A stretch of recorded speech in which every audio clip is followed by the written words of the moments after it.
वर्षा हमारे बीच नहीं है। पढ़ते हैं हम एटा की तरफ और क्रमांक संख्या 107 देवेश यादव को मैं आमंत्रित करती हूँ।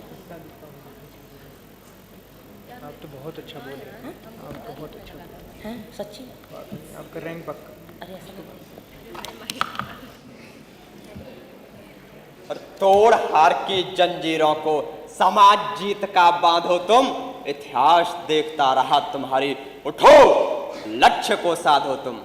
अविकसित भारत 2047 के लक्ष्य को साधने का समय आ गया है, क्योंकि अब आप ही विकसित भारत रूपी भवन का निर्माण करोगे और आप ही उस गाड़ी के पहिए हो जिसका नाम है विकसित भारत 2047। नमस्कार, मैं देवेश यादव, जिला एटा से।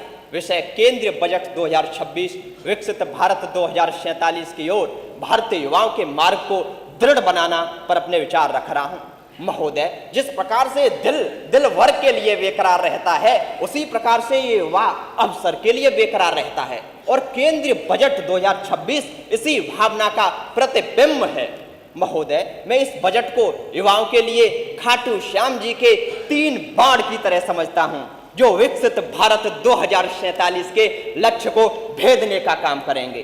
पहला बाण है ट्रिपल ई कमेटी, अर्थात education to employment and enterprise, जिसका उद्देश्य है युवाओं को शिक्षा के साथ साथ रोजगार परक कौशल प्रदान करना, ताकि वे न सिर्फ नौकरी पाने वाले बने बल्कि नौकरी देने वाले बने। महोदय, इसका दूसरा बाण है डिजिटल आत्मनिर्भरता। महोदय, आज हम Facebook, WhatsApp, Instagram, Google, GPS इत्यादि जैसे प्लेटफॉर्म्स के लिए अन्य देशों पर निर्भर हैं, लेकिन ये बजट युवाओं को एआई और तकनीक के माध्यम से अपने खुद के ऐप्स तैयार करने के लिए तैयार कर रहा है। महोदय, इसका तीसरा बाण है ऑरेंज इकोनॉमी। महोदय, आज क्रिएटिविटी का युग है और युवा बहुत ही क्रिएटिव हो चुका है। ये बजट एनिमेशन, गेमिंग और कंटेंट क्रिएशन जैसे क्षेत्रों को बढ़ावा देकर युवाओं को अपनी प्रतिभा के बल पर आगे बढ़ने का मौका देता है।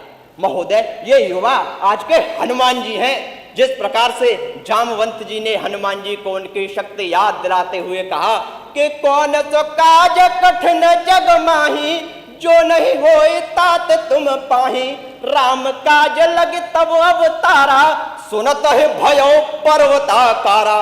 उसी प्रकार से आज के युवाओं के पास अपार शक्ति है, बस उस शक्ति को जगाने के लिए एक जामवंत की आवश्यकता है और केंद्रीय बजट 2026 युवाओं के लिए जामवंत साबित हुआ है, जिसके माध्यम से वे अपनी प्रतिभा को निखारकर विकसित भारत 2047 के लक्ष्य को पूरा करने का काम करेंगे। जय हिंद, जय भारत।